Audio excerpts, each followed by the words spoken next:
கர்த்தருடைய பரிசுத்த நாமத்திற்கு நம்ம சங்கீதம் 78வது அதிகாரம் 5வது வசனத்திலிருந்து நம்ம தியானித்திருக்கிறோம். ஜெபத்தோடு இந்த செய்திக்குள்ளே கடந்து செல்வோம். எனக்கத்தாசை வரும் பர்வதம் நேராயன் கண்களை ஏறியெடுப்பேன். எனக்கத்தாசை வரும் பர்வதம் நேராயன் கண்களை ஏறியெடுப்பேன். என் காலை தளடவாட்டார், என்னை காக்கும் தேவன் உறங்கார். என் காலை தளடவாட்டார், இஸ்ரவேலை காக்கும் நல் தேவன் ரப்பகல் உறங்காரே. இஸ்ரவேலை காக்கும் நல் தேவன் ரப்பகல் உறங்காரே. எனக்கத்தாசை வரும் பர்வதம் நேராயன் கண்களை ஏறியெடுப்பேன்.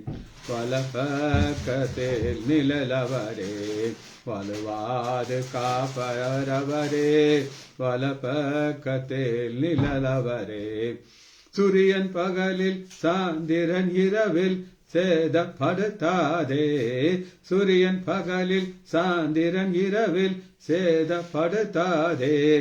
எனக்கத்தாசை வரும் பர்வதம் நேராயன் கண்களை ஏறியெடுப்பேன். எத்தீங்கம் என்னை அணுகாமல் ஆத்துமாவை காக்கும் நல் தேவன். எத்தீங்கம் என்னை அணுகாமல் போக்கையும் வரத்தையும் பாத்திரமாக காப்பாரே. இது முதலாய் போக்கையும் வரத்தையும் பாத்திரமாக காப்பாரே. இது முதலாய் எனக்கத்தாசை வரும் பர்வதம் நேராயன் கண்களை ஏறியெடுப்பேன். இயேசுவின் நாமத்தினாலே ஜெபங்களின் பிதாவே, ஆமென். கர்த்தருடைய பரிசுத்த நாமத்திற்கு ஸ்தோத்திரம். நம்ம சங்கீதம் 78வது அதிகாரத்தை நம்ம தியானித்துக் கொண்டிருக்கிறோம்.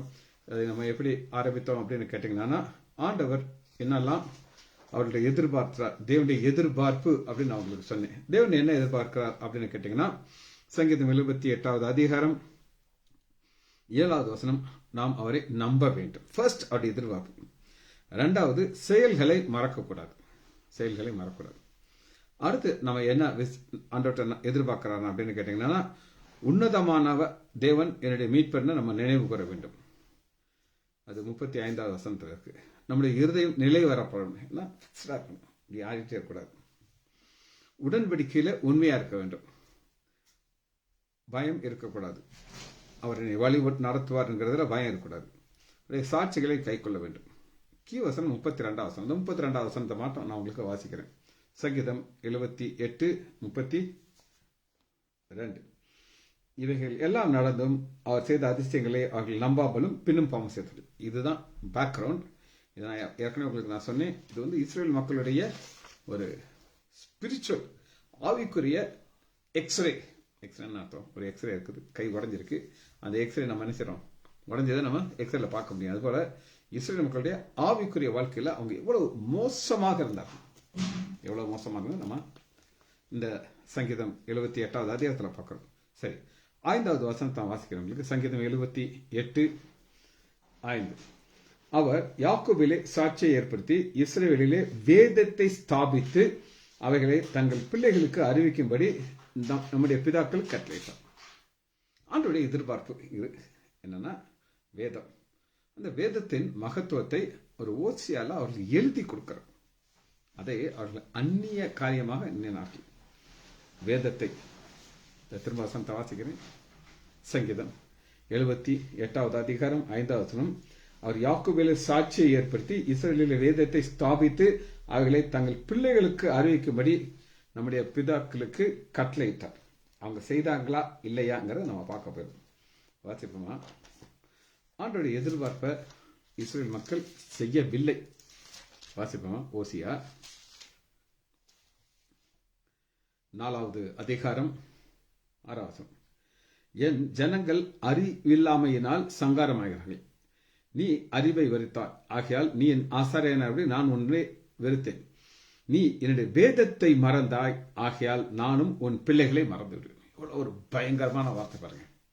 ஆண்டவர் எழுதி கொடுத்திருக்கார் மகத்துவத்தை. இதை இன்னொரு வசனத்தையும் சேர்த்து வாசிப்போம். ஓசியா 8வது அதிகாரம் 12வது வசனம். ஓசியா 8:12. என் வேதத்தின் மகத்துவங்களை அவைகளுக்கு எழுதி கொடுத்தேன், அவைகளை அந்நிய காரியமா எண்ணினார்கள். இந்த 2 வசனத்தை சேர்த்து வாசிப்பாங்க. அந்நிய காரியம் அப்படின்னு என்ன அர்த்தம்? இப்போ ஆண்டவர் எனக்கு ஒரு புதிய இடத்தை கொடுத்துருக்கிறார். இங்கே உட்கார்ந்து எனக்கு தகுதி இல்லாம நான் உட்கார்ந்து எனக்கு ஒவ்வொரு வினாடியும் ஆண்டவர் கொடுத்த அற்புதத்தையும் அதிசயத்தை நான் எண்ணி எண்ணி எண்ணி ஆண்டவர் தூக்கிச்சுட்டு இருக்கேன். வேதத்தை நான் உங்களுக்கு ஏற்கனவே சொன்னேன், நாங்கள் செட்டில் ஆகிற கொஞ்சம் டைம் ஆகும். ஃபர்ஸ்ட் டைம் நாங்கள் இந்த இடத்துக்குள்ள வருகிறோம். அப்போ என் மைண்ட் ஃபுல்லாக எப்போ 7 மணி வருது, அதுக்குள்ளே நெட்டில் கொஞ்சம் பிரச்சனை வந்துச்சு. நெட்டெல்லாம் நல்லா முடியுமா, ஏற்கனவே எல்லாம் ரெடி பண்ணி வச்சாச்சு. அப்போ அந்த வேதத்தின் மகத்துவத்தை நான் உங்களுக்கு சொல்லணும், இது என் பிள்ளைகளுக்கு சொல்லணும், அவங்க கேட்கணும். சரி, இந்த 2 வசனத்தையும் திரும்ப வாசிச்சிடும். ஓசியா 4வது அதிகாரம் 6வது.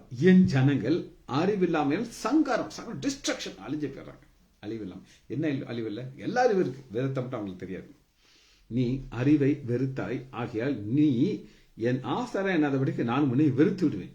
நீ உன் தேவனுடைய வேதத்தை மறந்தாய், ஆகையால் நானும் உன் பிள்ளைகளை மறந்து விடுவேன். பாருங்க, இந்த வசனத்தை வாசிச்சுட்டு உங்களுக்கு ஆண்டோடைய எதிர்பார்ப்பு என்னங்கிறத உங்களுக்கு நல்லா புரியும். திரும்ப இந்த வசனத்தை வாசிக்கலாமா? சங்கீதம் 78வது அதிகாரம் 5வது வசனம். இது தேவனுடைய எதிர்பார்ப்பு. அவர் யாக்கோபிலே சாட்சியை ஏற்படுத்தி இஸ்ரவேலிலே வேதத்தை ஸ்தாபித்து அவைகளை தங்கள் பிள்ளைகளுக்கு அறிவிக்கும்படி தம்முடைய பிள்ளைகளுக்கு கட்டளையிட்டார். இது கட்டளையிட்டாரு. அவங்க செய்தாங்களா? செய்த முடியல.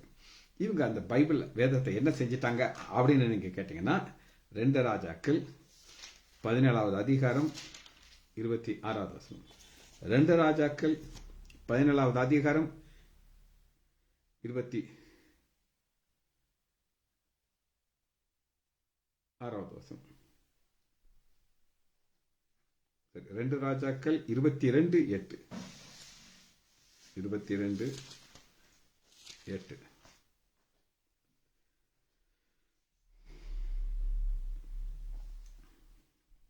அப்பொழுது பிரதான ஆசாரியனாகிய இல்கியா சாம்ராத்தின் சப்பானை நோக்கி, நான் இஸ்ரவேல் கர்த்தரின் ஆலயத்திலே நியாயப்பிரமாண புத்தகத்தை கண்டுபிடித்தேன். வேதத்தை காணக்கிட்டாங்க. அன்னைக்கு நடக்கல, இன்னைக்கு நடக்கும். நான் ரட்சிக்கப்பட்டு கொஞ்சம் வருஷத்துல ஒரு வீட்டுக்கு, ஒரு பெந்தேகோஸ்து மக்கள் வீட்டுக்கு விசிட்டுக்கு என்னை கூப்பிட்டாங்க. நான் போனேன். அப்பெல்லாம் ஒரு மாதிரி ஆவியில துடிச்சுக்கிட்டு இருப்பேன். வசனத்துக்கு விளக்கம் கிடைச்சா ஒரே குஷி. இது யாருக்காவது சொல்லணும், சொல்லலைன்னா வண்டை வடிச்சு போயிடும். அவங்க வீட்டில் போனோன்னே, பிரதர் உங்க பைபிள் கொண்டாங்க, நான் ஒரு வசனத்தை உங்களுக்கு காட்டுறேன்ட்டு. பெந்தேகோஸ்து மக்கள் தேடுறாங்க, எங்கே போடுறாங்க, அங்கே போடுறாங்க, இங்கே போகிறாங்க, அங்கே போகிறாங்க, கண்டுபிடிக்க முடியல. கடைசியில் ஒருத்தங்க கபடுக்கு மேலே வச்சு எடுத்து நான் தட்டி கொடுக்குறாங்க. சார் பைபிள் வாசிங்க சார்ட்டு. எனக்கு ஆச்சரியமா இருந்துச்சு. சிஎஸ்ஐ மக்கள் வேணா பைபிளை என்னைக்காவது தூக்கி வச்சுன்னா அடுத்த ஞாயிற்றுக்கிழமை அது தேவை. ஆனால் அப்படித்தான் இருக்கு அவங்க வாழ்க்கையில். அதனால தான் இப்பொழுது பிரதான ஆசாரியனை இல்கியா சம்பிரதாய சாப்பாடு நோக்கி, நான் கர்த்தரின் ஆலயத்திலே நியாயப்பிரமாண புத்தகத்தை கண்டுபிடித்தேன் என்று சொல்லி கொடுக்குறேன். அவங்க என்ன செஞ்சுட்டாங்க? காணாக்கிட்டாங்க. ஆண்டவர் அவங்களை என்ன செய்வாரா? மறந்து விடுவேன்கிறார். சரி, அடுத்த வசனத்துல போவோம். 6வது வசனத்தை வாசிப்போம். சங்கீதம் 78:6. இனி பிறக்கும் பிள்ளைகளாகிய பின் சந்ததியர் அதை அறிந்து கொண்டு அதை எழும்பி தங்கள் பிள்ளைகளுக்கு அவையில் சொல்ல பிடிக்கும். ஆண்டவர் என்ன எதிர்பார்க்கிறா? இதை யார் சொல்லணும்? பிள்ளைகளுக்கு அதை சொல்லணுங்கிறார். வாசிப்போமா? உபாகமம் 7வது அதிகாரம், உபாகமம் 7:9.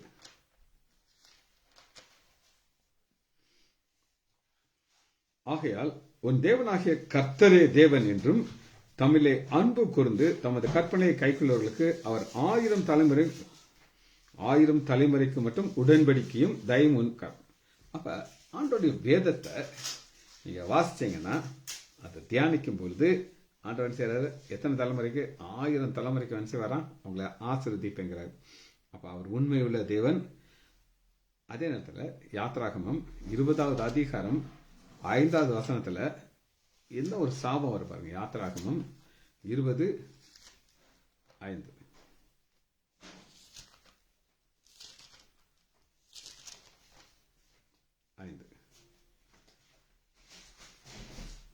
பிதாக்களின் அக்கிரமத்தை பிள்ளைகளுக்கு 3ஆம் 4ஆம் தலைமுறை வச்சுங்க. அதாவது 3ஆம் 4ஆம் தலைமுறை. 6வது வசனம், என்னிடத்திலே அன்பு கூர்ந்து என் கற்பனையை கைக்குள்ளவர்களுக்கு 1000 தலைமுறை இருக்கிறேன்.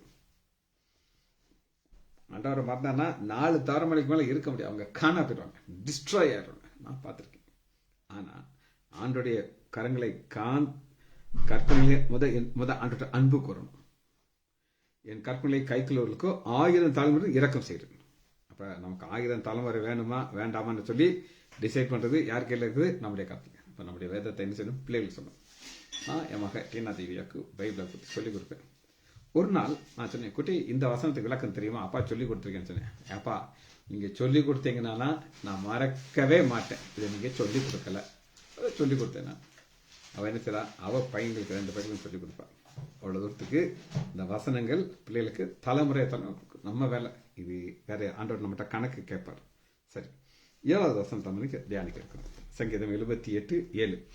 தேவன் மேல் அவர்கள் தங்கள் நம்பிக்கை வைத்து தேவனுடைய செயல்களை மறவாமல் அவர் கற்பனைகளை கை கொள்ளும்படிக்கு நம்பிக்கை வைத்து.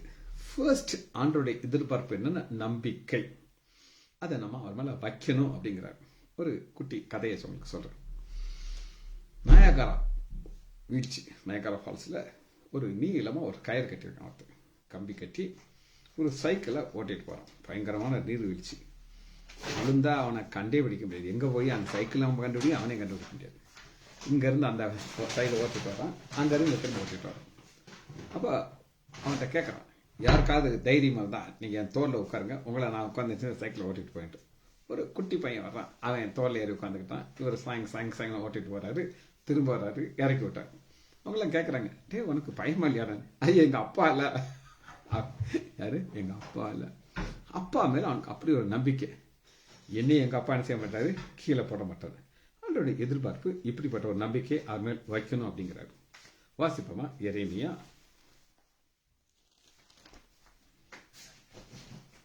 17வது அதிகாரம் 7வது வசனம். எரேமியா 17:7 வாசிப்போம். கர்த்தர் மேல் நம்பிக்கை வைத்து கர்த்தரை தன் நம்பிக்கையை கொண்டிருக்கிற மனுஷன் பாக்கியவான். கர்த்தர் மேல் நம்பிக்கை ஒண்ணு. 2வது கர்த்தரை தன் நம்பிக்கையை கொண்டிருக்கிற மனுஷன் பாக்கியம். ரெண்டுக்கு வித்தியாசம் இருக்கு.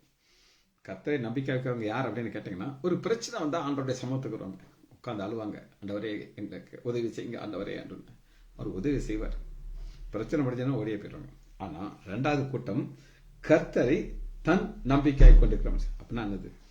என்ன வந்தாலும் சரி, எனக்கு அவர் தான் ஐயா, அவர் என்னை கைவிடவே மாட்டார் அப்படின்னு இருக்கிற மக்கள் இவங்க. அவன் என்ன ஆசீர்வாதம் அடுத்த வசனம் பாருங்க.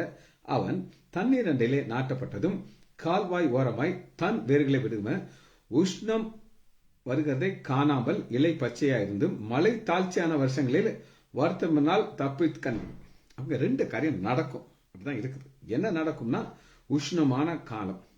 உஷ்ணமான காலம் வரும், ஆனா அது ஒன்னே பாதிக்காது. அதே நேரத்தில் மழை தாழ்ச்சியான வருஷம் வரும், ஆனா ஆண்டவர் செய்வாரு, சொந்தக்காரங்க, அவங்க பெரிய பணக்காரங்க, பயங்கரமான ஆச்சரியத்தோட இருக்கிறாங்க. ஆனா அவங்க ஆண்டவர்கிட்ட ஒரு விஷயத்திட்ட போறது பதில் ஒரு தீர்க்கதரிசி ஒரு ஆள் வச்சிருப்பாங்க. இந்த தீர்க்கதரிசிட்ட போன் அடிப்பாங்க, டாங் டாங் டாங் டாங், பிரதர் நாங்க அதை செய்யலாமா செய்யக்கூடாது அப்படின்னு சொல்லி கேட்பாங்க. ஒரு இதாக என்னாச்சு, அவங்களுடைய தகப்பனார், இந்த வீட்டில் தலைவர், அவ்வளோ பவர்ஃபுல் மேன், அவருக்கு ஒரு நெஞ்சு வலி வந்துச்சு. நெஞ்சு வலி வந்த உடனே எல்லாரும் சொல்லுங்க ஆஸ்பத்திரிக்கு கொண்டு வந்துட்டு.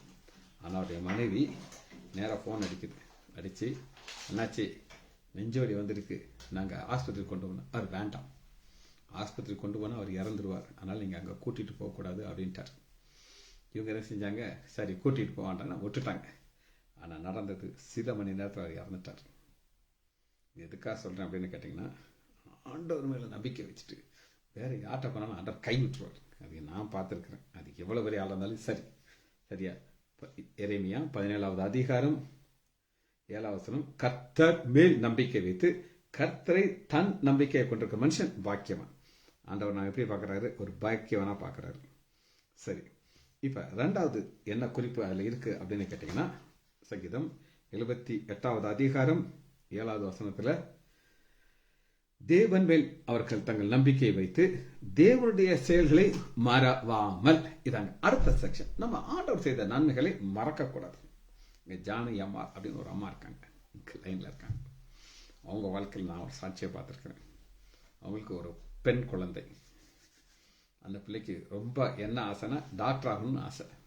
ஆண்டவர் அந்த பிள்ளைக்கு ஒரு சீட் வாங்கி கொடுத்தாரு, ஹோமியோபதி டாக்டர் சீட். பொண்ணு படித்தா, பாஸ் ஆனா, அவளுக்கு ஒரு திருமணம். யார் கூட அப்படின்னு கேட்டிங்கன்னா ஒரு ரட்சிக்கப்பட்ட ஒரு பையன், இஸ்ரேல், எஸ்ரா அவர் பேர்.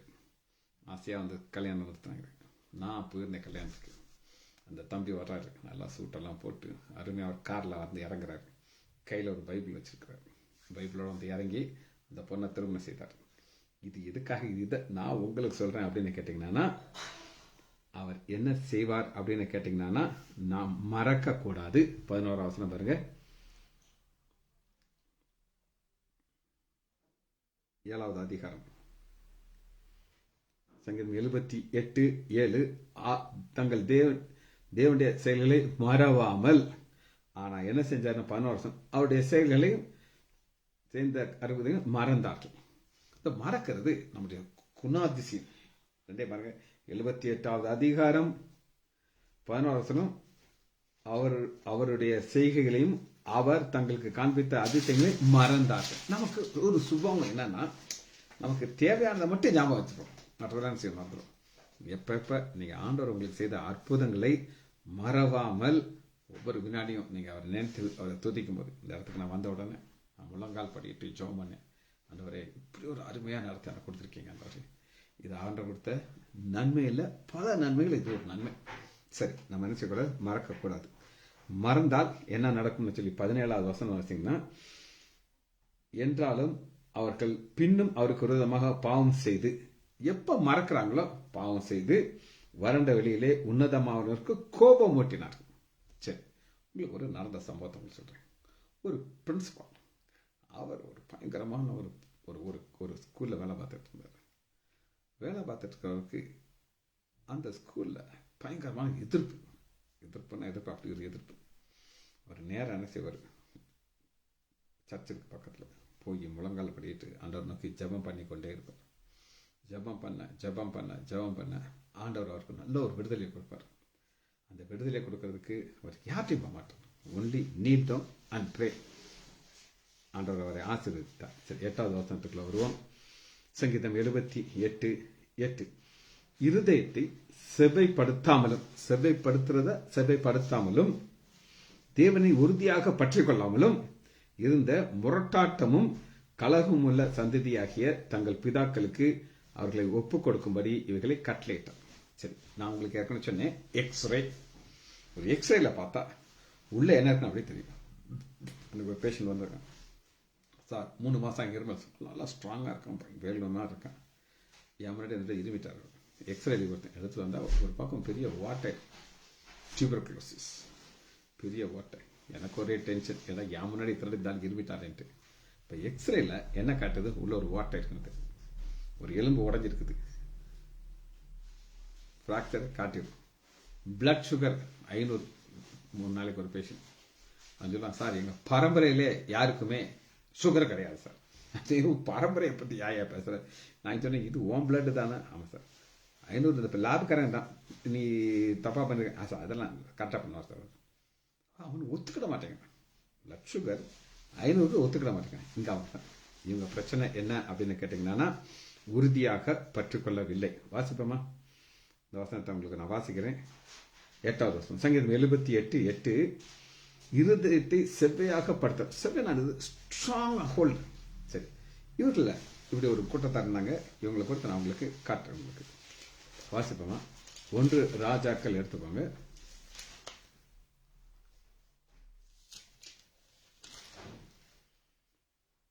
பதினேழாவது அதிகாரம் 18வது அதிகாரத்தில் இப்போ இந்த இஸ்ரேல் மக்களுக்கு பாகால் அப்படின்னு ஒரு கடவுளை மேலே அவங்க அப்படியே நைஸாக போயிடுறாங்க.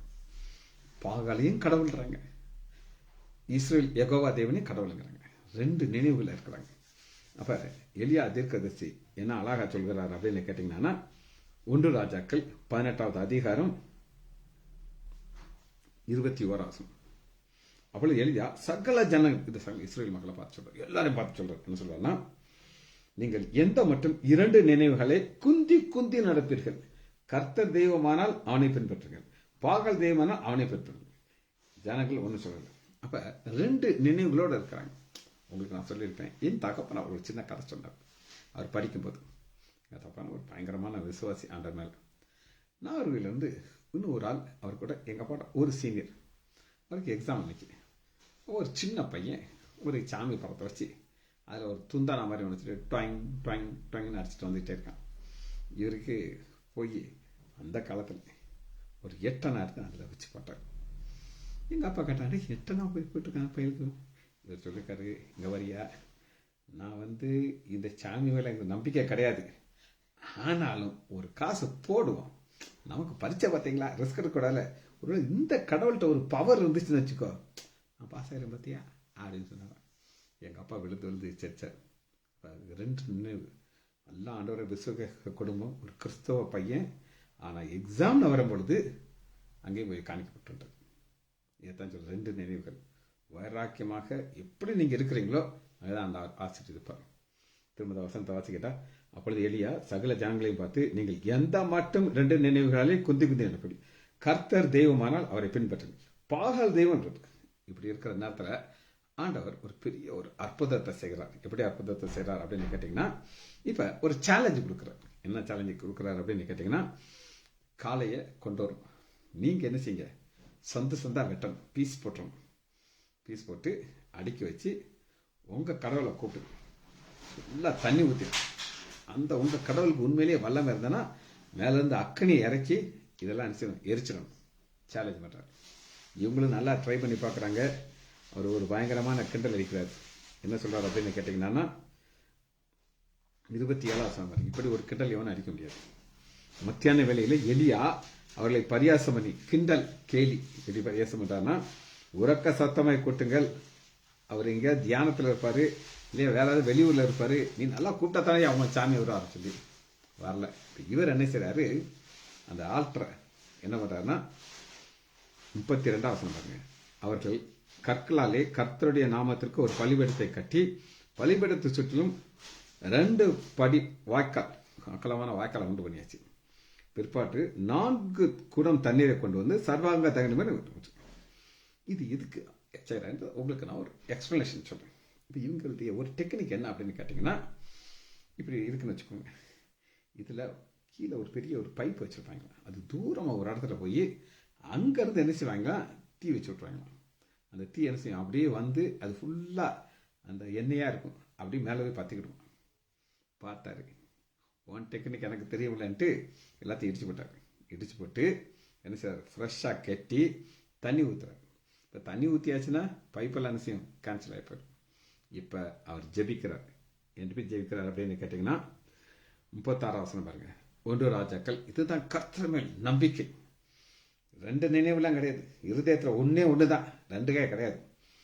அந்திப்பில் செலுத்தும் நேரத்திலே தீர்க்கதரிசியாக எலியா ஆபிரகாமுக்கும் ஈசாக்குக்கும் யாக்கோபுக்கும் தேவனே, முற்பிதாக்களுடைய தேவனை சொல்றாரு.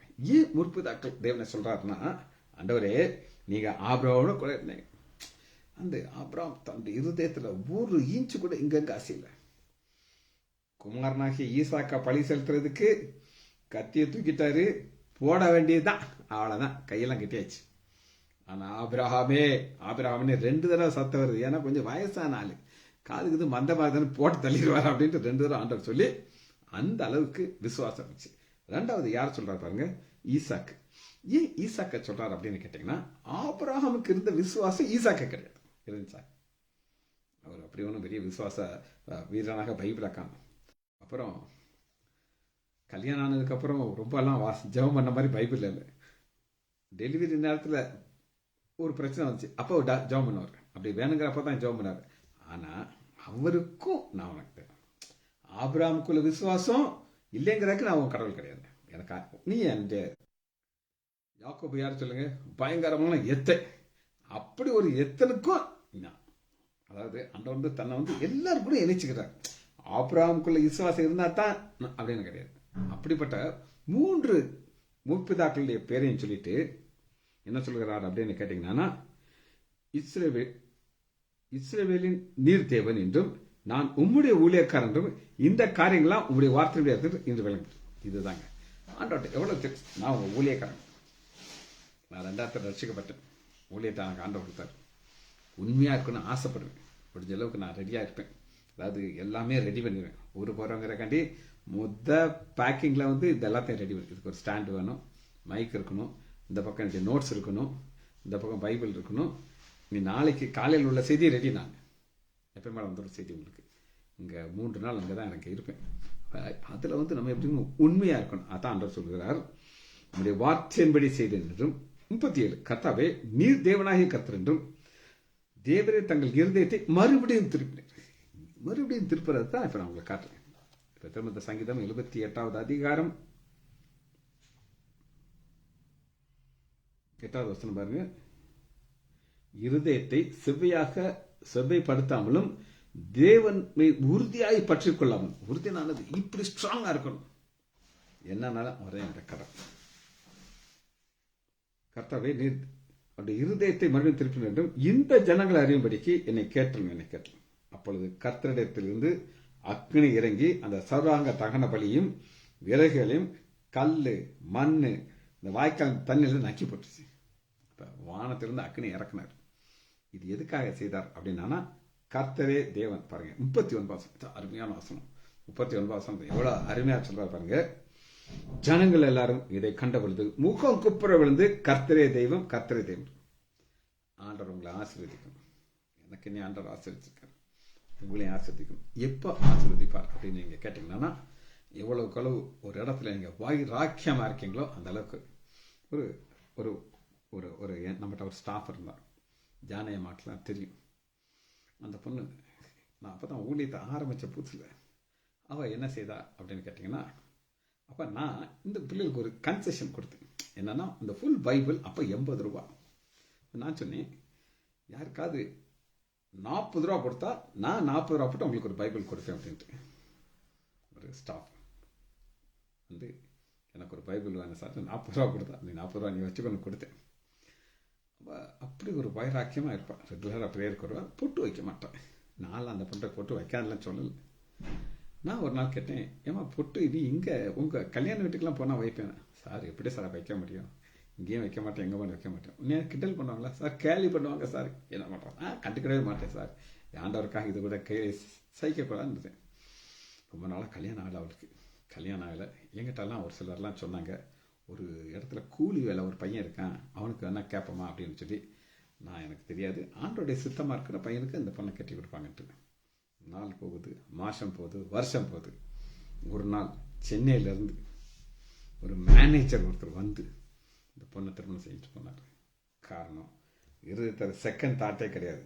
என்ன ஆனாலும் ஆண்டவர் தான் எனக்கு இப்படிப்பட்ட ஒரு வைராத்தியத்தை ஆண்டவர் கொடுப்பார். சரி, இது எப்படி உங்க இருதயம் வலிகி போக்குறது உங்களுக்கு நான் காட்டுறேன். 1 ராஜாக்கள் 11வது அதிகாரம் 3வது வசனம். 1 ராஜாக்கள் 11:3. சாலமோனுக்கு கொடுத்த ஞானத்திற்கு அளவே கிடையாது. என்ன நடந்தது அப்படின்னு கேட்டீங்கன்னா, 3வது வசனம். அவருடைய பிரபுக்கள் குலமான 700 மனமாட்டிகளின் மறுமனையாட்டி, 300 மறுமனையாட்டி, 700 ஒய்ஃப், 300 செகண்ட் ஒய்ஃப். அதாவது அது ஒய்ஃப் பார்ட்டின்னு சொல்லுவாங்க, சரியா? அவனுடைய ஸ்திரீகள் அவனுடைய இருதயத்தை வலிவி போக பண்ணினார்கள். வலிவி போறதான் நடக்குங்க. அதாவது இந்த புறஜாதி பெண்கள் இவங்க என்ன செய்வாங்கன்னா, எங்க சாமியை கும்பிடுங்கன்னு சொல்ல சாலமோனுக்கு ஆண்டவர் கொடுத்த ஞானத்துக்கு அநாதி ஞானம். இப்படி ஒரு ஞானம் யாருக்கும் கொடுத்ததில்லை, இனியும் கொடுக்க மாட்டேன்ட்டார். ஆனா இந்த இருதயத்துல அவரை பற்றி கொள்ளாம என்ன நடக்குது அப்படின்னு கேட்டீங்கன்னா, 11வது அதிகாரம் 2வது வசனம் கடைசியில் பாருங்க. சாலமோன் கர்த்தர் இஸ்ரவேல் புத்திரனுக்கு, நீங்கள் அவர்களுடைய பிரவேசிக்க வேண்டாம், நிச்சயமாக அவர்கள் தேவனை பின்பற்ற உங்கள் இருதயத்தை சாய பண்ணுவார்கள். அது தமிழ்ல ஒரு பலன், அடிக்க அடிக்க அமையனாவர். கேள்விப்பட்டீங்களா? அடிக்க அடிக்க அமையனாவர். இதான் நடந்துருச்சு. இவங்க என்ன செஞ்சாங்கன்னா, சாலமோன் அவர்கள் மேல் ஆசை வைத்து அவரோட ஐக்கியமா இருந்தார். இவர் யாரோட ஐக்கியமா இருக்கணும் அப்படின்னு கேட்டீங்கன்னா, ஆண்டோடைய பிள்ளைகள் மேல ஐக்கியமா இருக்கணும். இருக்க என்ன நடக்குது அப்படின்னு கேட்டீங்கன்னா, 3வது வசனம். அவன் இருதயத்தை வழுவி போக பண்ணினார்கள். அப்ப ஒரு ஸ்டேஜுக்கு அப்புறம் அவர் என்ன செஞ்சார், அந்த சாமியை கும்பிட ஆரம்பிச்சிட்டார். 4வது, சாலமோன் வயது சென்ற பொழுது அவனுடைய மனைவிகள் அவன் இருதயத்தை அந்நிய தேவர்களை பின்பற்றும்படி சாய பண்ணினார்கள். ஒரு நடந்த சம்பவத்தை சொல்றேன். எங்க ஹாஸ்பிட்டல் ஒரு பொண்ணு, கிறிஸ்தவ பொண்ணு, அவ பொண்ணு பேரு மேரி. அந்த பொண்ணு பேர் இன்னைக்கு இருக்காங்க இன்ஜெக்ஷன் ரூம். அவ ஆண்டவர் மேல ஒரு இங்கிற வைராக்கியமா இருந்தா. அவளுக்கு கல்யாணம் ஆகலை. கல்யாணம் ஆகின உடனே இந்த சந்தில் ஒரு குண்டா ஒரு அம்மா இருக்கும். அது இந்த பொண்ணை பார்த்து, உங்க சாமியாலெல்லாம் கல்யாணத்தை நடத்த வைக்க முடியாது, நான் உன்னை ஒரு கோயிலுக்கு கூட்டு போறேன், அங்கே விளக்கு போட்டா உனக்கு கல்யாணம் ஆகும்ட்டு. அந்த பொண்ணு விளக்கு போட்டா கல்யாணம் ஆச்சு. அவ பட்ட பாடுகள் எனக்கு தெரியும். ஒவ்வொரு டெலிவரியிலையும் அவள் சாக கிடக்கிற நிலைமையில இருக்கிற பொண்ணை ஆண்டவர் ஆசீர்வதிச்சாரு. ஆனால் ஒவ்வொரு நாள் அவள் படுற பாடுகள், என்னைக்கு இந்த விக்கிரகத்திட்ட போறீங்களோ ஆண்டவருக்கு தாங்கவே தாங்காது. அதனால இருதயத்தை விலகி போக பண்ணினார்கள். சரி, 9வது வசனத்தை வாசிப்போம். சங்கீதம் 78:9. ஆயுதம் மணிந்த வில் வீரராகிய எப்ராயிம் புத்திரர் யுத்த நாளிலே முதுகு காட்டினார்கள். இது எப்ராயிம் யார் அப்படின்னு நம்ம உங்களுக்கு பார்க்க போறோம். எப்ராயிம் யார் அப்படின்னு கேட்டீங்கன்னா,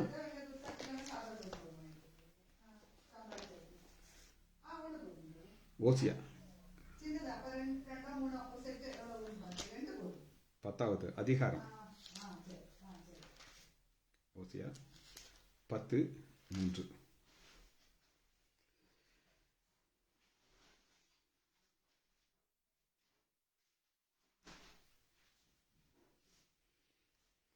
நாம் கர்த்தருக்கு பயப்படாமல் போனாலே நமக்கு ராஜா இல்லை, ராஜா இருந்தாலும் நமக்கா என்ன செய்வான்னு சொன்னார்கள்.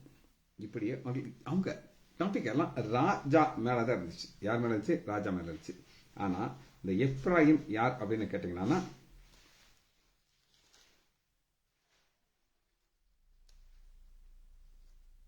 பதினோராவது அதிகாரம் 8வது சந்தேகம், ஓசியா பக்கம் 1057. இந்த ஓசியாவை ஆண்டவர் என்ன சொல்றாரு பாருங்க.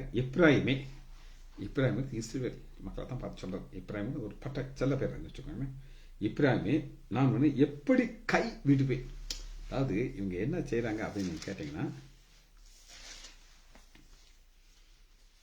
ஓசியா 4வது அதிகாரம் 17வது வசனம், எப்ராஹிம் விக்கிரங்களோடு இணைந்தான், அவனை போக விடுங்கன்னா என்ன அர்த்தம்? ஆண்டவர் கொஞ்ச நாளைக்கு பார்ப்பார், உற்றுவார், கைட்டுவார். இப்போ எங்கள் ஸ்கூலில் நான் படிக்கும்போது மாப்பிள்ளை பெஞ்சு அப்படின்னு ஒரு பெஞ்சு இருக்கு, கடைசி பெஞ்சு. அந்த பெஞ்சில் எந்தெந்த பயக வாத்தியார் அடித்தானா அப்பா அம்மா கூட்டிகிட்டு வந்தாங்க. அப்பா வந்து பெரிய சவுண்டு கொடுப்பாரு, என்ன என் பையன் அடிக்கிறேங்க ஓன்னு சொல்லுவார். அவர் நினைச்சுவார், உங்கள் பையனை அடிக்க மாட்டாங்க, நல்ல அன்பாக வச்சு கடைசி பெஞ்சில் படுக்க வச்சு. அது பேர் மாப்பிள்ளை பெஞ்சு. அந்த பெஞ்சில் படுத்துக்கிட்டு தூங்கலாம், என்ன செஞ்சாலும் கண்டுக்கிட மாட்டாங்க. அந்த மாதிரி ஆண்டவர் சார் கை விட்டுறாரு. அவங்க படிக்காமல் ஒஸ்டாகி போயிடுவாங்க. இங்கே அதே மாதிரி பாருங்க, ஓசியா 10வது அதிகாரம், சரி ஓசியா 4வது அதிகாரம் 17வது வசனம், எப்ராஹிம் விக்கிரங்களோடு இணைந்தான், அவனை போக விடுங்க. ஆனா அடுத்து இவனுக்கு பாடு வரப்போகுது. ஆண்டவர் நல்லா தெரியுது. அப்ப ஆண்டோட இருதயம் எப்படி ஒரு குழப்பத்தோடு இருக்குது பாருங்க. ஓசியா 11வது அதிகாரம் 8வது வசனம், எப்ராஹிமே நான் உன்னை எப்படி கைவிடுவேன். இப்ப என்ன செய்ய வேண்டியிருக்கு அப்படின்னு கேட்டீங்கன்னா, இந்த எப்ராஹிம் புறஜாதியர்கள் வந்து அவங்களை தூக்கிட்டு போறாங்க. தூக்கிட்டு போய் இவங்களை ஆடின்னு அடிச்சு வேதனைப்படுத்தி கொலை செய்து அப்படியெல்லாம் பாடுகள் வழியா போறாங்க. அதனால ஆண்டுடைய இறுதி என்ன செய்து பாருங்க, நான் உன்னை எப்படி ஒப்பு கொடுப்பேன், நான் உன்னை எப்படி ஆத்மாவை போல ஆக்குவேன், உன்னை எப்படி நான் செபிலமை போல வைப்பேன், என் இருதயம் எனக்குள்ளே குழம்புகிறது. ஆண்டோட இருதயம் குழம்புவாங்க, அது எப்படி குழம்பு அது தெரியல. ஆனா இந்த பிள்ளை போய் பாடுகள்ல கஷ்டப்பட போறத பார்க்கும்போது வேதனையோடு இருக்குது. நடந்த சம்பவத்தை உங்களுக்கு நான் சொல்றேன்.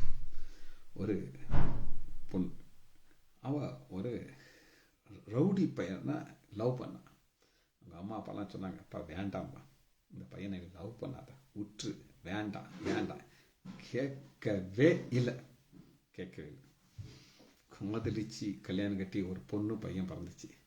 அப்புறம் நடந்தது என்ன, அந்த ஆளுக்கு ஒரு HIV வந்துச்சு, எய்ட்ஸ் வந்து அந்த ஆள் செத்து போனார். இவ கஷ்டத்தோடு இந்த பொண்ணையும் பையனையும் வளர்த்தா.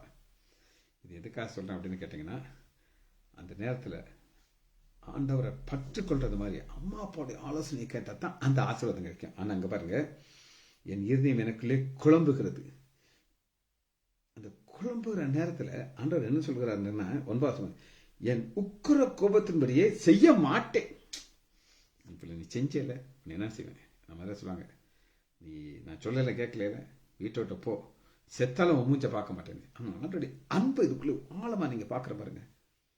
என் உக்கிர கோபப்படி செய்ய மாட்டேன், எப்படியுமே அழிக்கும்படி திரும்ப மாட்டேன், ஏனென்றால் நான் மனுஷன் அல்ல தேவனா இருக்கிறேன். இந்த கடவுள் என்ன சொல்லுகிறார் அப்படின்னு கேட்டிங்கன்னா, அவர் என்ன சொல்றார் அப்படின்னு கேட்டிங்கன்னா, 3 சொல்றாங்க 11:3, நான் எப்படியுமே கைப்பிடித்து நடக்க பழகினேன். கைப்பிடித்து நடக்கிறது என்னங்க?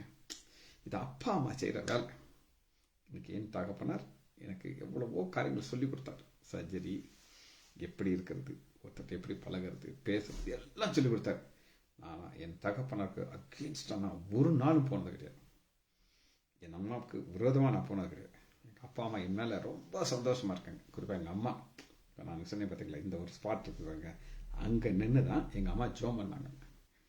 இந்த அப்போ இந்த இவ்வளோ பெருசு கிடையாது, ஒரு குட்டி இடம். அது சொல்லாங்கண்ணா, எஸ்ப்பா இந்த இடத்த ஒரு மாளிகையாக மாற்றி என் பிள்ளைகளை கொடுங்கப்பான்ட்டு அந்த மாற்றி கொடுத்துருக்காரு. அந்த இடத்துல தான் நான் அவங்களுக்கு செய்தி கொடுக்குறேன். காரணம் என்ன அப்படின்னா, கைப்பிடித்து நடக்கப்பட, ஆனாலும் நான் தங்களை குணமாக்குறேன் என்று அறியாமல் போனார்கள். அறியாமல் போனது, ஆமாம் எல்லாருக்கும் கிடைச்சா உனக்கு ஒரு யோகத்தை கிடைச்சிருக்குப்பா அப்படின்னு சொல்கிறாங்க. ஆண்டவர் சொல்கிறாரு 4 பாருங்க, ஆண்டவருடைய அன்பை பாருங்க, எப்படி அந்த எப்ராயிம் மேல் அவர் அன்பு காட்டுறாரு பாருங்க. மனுஷரை கட்டி இழுக்கிற அன்பின் கயிற்றினாலே நான் அவளை இழுத்தேன் அப்படின்னா, அந்த அன்பின் கயிறு, இது ஒரு அன்பின் கயிறுக்குது ஒரு ஆச்சரியமான ஒரு காரியம். ஒரு உங்களுக்கு நான் இதுக்கு உவமையை சொல்கிறேன். நான் குல்பர்காவில் படித்தேன். குல்பர்காவில் ஒரு சங்கரபாண்டி நாடார்னு ஒருத்தர், அவங்க அந்த காலத்திலே போய் அங்கே செட்டில் ஆகி பெரிய வசதியாக இருந்தாங்க. பவர்ஃபுல் பீப்புள் அவங்க தான் எனக்கு மெடிக்கல் சீட் வாங்கி கொடுத்தாங்க, டிஆர்த்த சீட் வாங்கி கொடுத்தாரு. அவர் மேலே எனக்கு பயங்கர அன்பு இருக்கும்.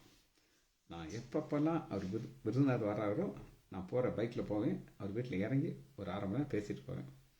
அது நல்லா தெரியும். நான் வந்தால் சிஜி என்னை பார்க்க வர மாட்டேன். நான் எத்தனை பேர் சீட் வாங்கி கொடுத்தாரு, யாருமே போக மாட்டேன். அதனால் என்ன பண்ணியிருக்கேன், எம்பிபிஎஸ் முடிச்சாச்சு. அவர் ஒரு நாள் என்கிட்ட கேட்டார், உனக்கு டிஆர்த்த சீட்டு வேணுமான்ட்டு.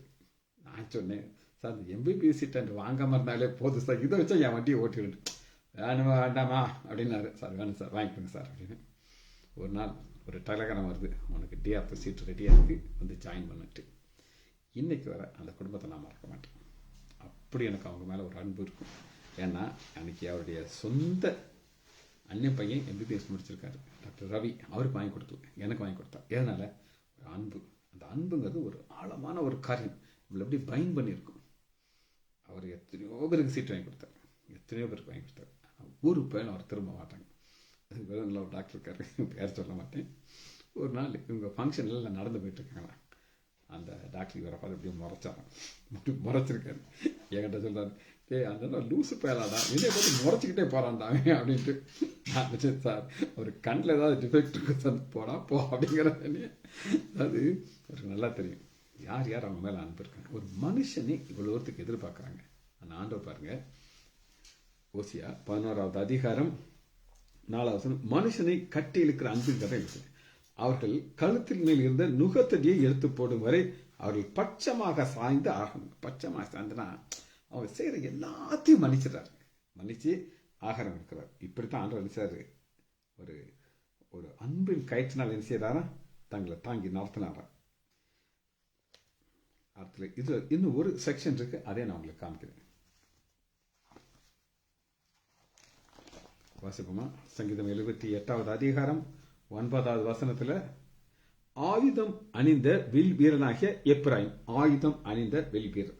இது என்ன ஆயுதம் அணிந்த வில் வீரர்னா என்ன அர்த்தம்னா, சங்கீதம் 127:5 வாசிப்போம். சங்கீதம் 127:5.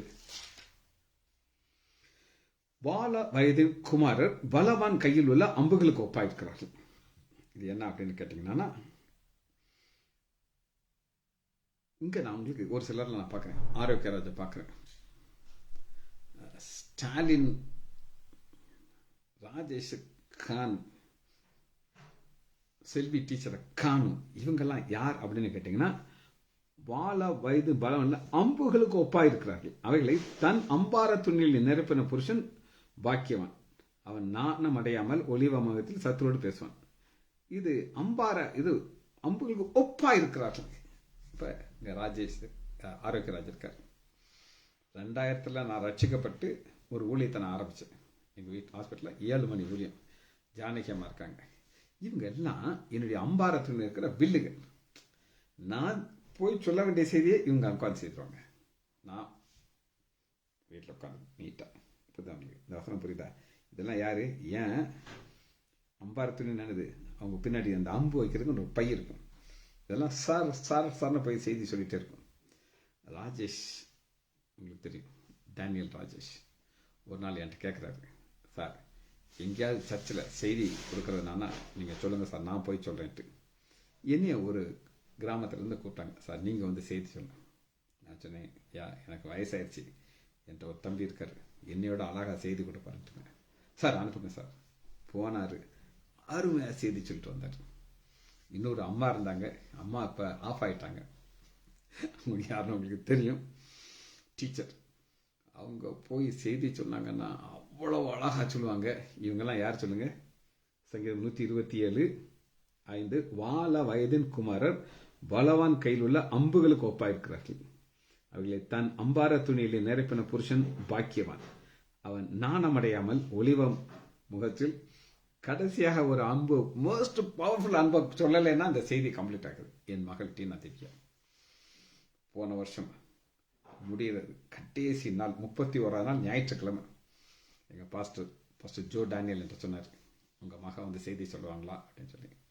மகிட்ட சொன்னேன், செய்தி சொன்னால் என்ன அருமையான செய்தின்னு நினைக்கிறீங்க. நான் கீழே உட்காந்து நோட்ஸ் எழுதிக்கிட்டு, ஆண்டவரே நான் தான் இது நிரப்பின புருஷன் பாக்கியவான். நான் என்னை ஆண்டவர் பாக்கியவான் வச்சிருக்கிறார். அவர்கள் நாணம் அடையாமல் ஒளிவ வாசலில் சத்துருக்களோடு பேசுவார்கள். சத்துரிய மகளை மரணத்திற்கு ஒப்பான பாதையில கொண்டு போகும்போது ஆண்டவர் தூக்கி எடுத்தார். நல்லா தைரியமா பேச முடியும். காரணம் என்ன? இதுதான். சரி, 10வது வசனத்தை வாசி நம்ம இந்த செய்தியை முடிக்க இருக்கிறோம். சங்கீதம் 78:10. அவர்கள் தேவனுடைய உடன்படிக்கையை கை கொள்ளாமலும் அவருடைய கட்டளைகளை நடக்க சம்மதியாமலும். இது 2 காரியம். இது என்ன அப்படின்னு கேட்டீங்கன்னா, உடன்படிக்கைங்கிறது பிதாவாகிய தேவனுக்கு இஸ்ரேல் மக்களுக்குள்ள ஒரு பைண்டிங். அப்ப யாத்ராகமம் 21வது அதிகாரம் 19வது வசனம் தெரியும். யாத்ராகமம் 21:19.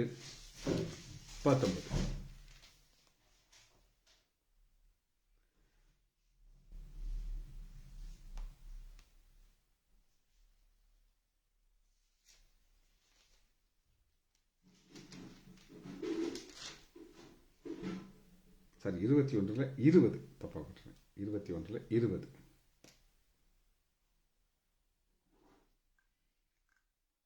இப்ப பிதாவாகிய தேவன் சீனாய் மலையில இறங்குறார். இறங்கி அவருடைய அந்த மின்னல்கள் மேகத்தோடு வந்து பயங்கரமான ஒரு காட்சியை பார்க்கறாங்க. பார்த்துட்டு 18 வசனம் யாத்ராகமம் 20:18. ஜனங்கள் எல்லோரும் இடிமுழக்கங்களையும் மின்னல்களையும் எக்கால சத்தத்தையும் மலை புகைகிறதையும் கண்டார்கள். அதை கண்டு ஜனங்கள் பின்வாங்கி தூரத்தில் நின்று என்ன சொல்றாங்க அப்படின்னு நீங்க கேட்டீங்கன்னா, மோசையை நோக்கி, நீர் எங்களோடு பேசும், நாங்கள் கேட்போம், தேவன் எங்களோடு பேசாதிருப்பார், பேசினால் நாங்கள் செத்து போங்கிறார். மோசே அதுக்கு என்ன சொல்றாருன்னா, 20 மோசே ஜனங்களை நோக்கி, பயப்படாதிருங்கள், உங்களை சோதிப்பதற்காகவும் நீங்கள் பாவம் செய்யாதபடி எங்களுக்கு பற்றுங்கிறதுனால ஆண்டவர் செய்றார். என்ன ஒரு அருமையான காரியம் பாருங்க. ஆண்டவர் சொல்றாரு, அவருக்கு ரொம்ப ஆசை பேசுறதுக்கு. ஆனால் அவங்க சொல்றாங்க, நீங்க சொல்லுங்க, நாங்க கேட்போங்கிறாங்க. கேட்டாங்களா? கேட்கலையான கேட்கல. 24வது அதிகாரம் 3வது வசனம்.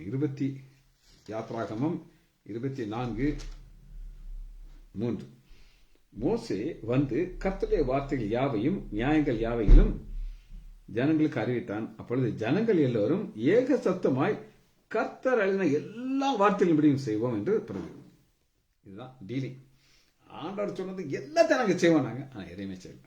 அவங்களால அந்த நியாயப்பிரமாணத்தை கை கொண்டு நடக்க முடியவில்லை. 8வது வசனம், அப்பொழுது மோசே ரத்தத்தை எடுத்து ஜனங்கள் மேல் தெளித்து, இந்த வார்த்தைகள் யாவும் உங்களை குறித்து உடன்படிக்கையின் ரத்தம் இது. ஆண்டுடைய வார்த்தையை சீல் பண்ணிட்டாங்க, ரத்தத்தை தெளித்து சீல் பண்ணிட்டாங்க. ஆனா அவங்களால அதை ஃபாலோ பண்ண முடியலை. நடப்போம் 7வது வசனம் பாருங்க,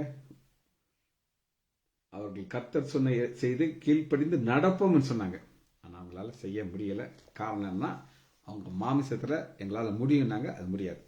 10வது வசனத்தை வாசி இந்த செய்தி முடிக்க இருக்கும். சங்கீதம் 78:10, அவர்கள் தேவனுடைய உடன்படிக்கை கை கொள்ளாமலும். ஏன் கை கொள்ளல அப்படிங்கறது மட்டும் நான் ஒரு வசனத்தை காமிச்சு நான் முடிக்க இருக்கு. இப்ப ஆண்டவர் உடன்படிக்கை கொடுக்கிறாரு. அது என்ன உடன்படிக்கை அப்படின்னு கேட்டீங்கன்னா, ஆதியாகமம் 2வது அதிகாரம்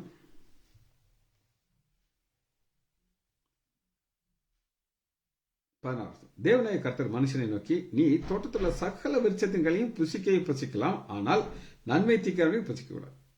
புசிக்கிறத நீ சாப்பிட்ட. ஆனா இது ஆண்டவருக்கும் ஆதாமுக்குள்ள உடன்படிக்கை, இதை நீ கை கொள்ளணும். ஆனா 3வது அதிகாரம் 4வது வசனம், அப்பொழுது சர்ப்பம் ஸ்திரியை நோக்கி, நீங்கள் சாகவே சாவதில்லை. சாத்தா ஒரு உடன்படிக்கை பண்ண, அது ஏமாத்திர உடன்படிக்கை. இவன் என்ன சொல்றான், நீ சாப்பிட்டா என்ன ஆயிடுவா அப்படின்னு கேட்டீங்கன்னா, 5வது வசனம், நீங்கள் இதை புசிக்கும் நாளிலே உங்கள் கண்கள் திறக்கப்படும், நீங்கள் நன்மை தீமை அறிந்து தேவர்களை போல இருப்பீர்கள். கடவுள் போல ஆயிடுவாப்பா. இதுதான் சாத்தான் கொடுக்கிற உடன்படிக்கை. இப்ப ஆதாம் கம்மனை வாயப்பத்திட்டு இருக்கார், இது தெரியாது, இவர் வேலைக்கு போயிட்டார். ஏவாள் ஏமாந்துட்டார். ஏவாள் ஏமாந்து அவளுக்கு என்ன ஆசை, நானும் ஒரு கடவுளை போல ஆயிடணும்ப்பா அப்படின்னு ஆசை. அப்ப புதுச்சா சாப்பிட்டாச்சு.